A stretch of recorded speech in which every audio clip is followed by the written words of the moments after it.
પણ એક જાગૃત નાગરિક તરીકે તમને કહું છું કે સ્માર્ટ મીટર આપણા બધા માટે આપણા હિતમાં છે. એમાં જરાય ગફલતમાં રહેશો નહીં, કોઈ પણ ખોટી અફવાઓથી દૂર રહેજો. અને સ્માર્ટ મીટર તમારા મોબાઈલથી પણ કનેક્ટ છે. મોબાઈલ સ્માર્ટ થઈ ગયો, તમે સ્માર્ટ થઈ ગયા, દુનિયા આખી સ્માર્ટ થઈ ગઈ, તો આપણું મીટર કેમ સાદું રહેવું જોઈએ? એટલા માટે તમને કરબદ્ધ પ્રાર્થના કરું છું કે તમે જાગૃત નાગરિક તરીકે ફરજ બજાવો અને સ્માર્ટ મીટર અપનાવો.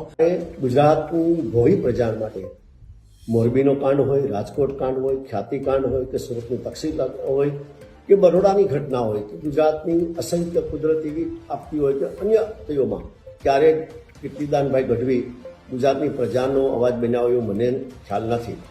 જેથી કરીને હું કીર્તિદાનભાઈ ગઢવીને હું વિનંતી કરું છું, પ્રજાએ તમને એક સાહિત્યકાર બનાવ્યા છે અને પ્રજાનો અવાજ બનવાને બદલે માત્ર સરકારની ભાઠાઈ કરવી એ ખરેખર અયોગ્ય મને દેખાય છે. પ્રજાનો અવાજ બનવો જોઈએ, પ્રજાની પડખે ઊભું રહેવું જોઈએ.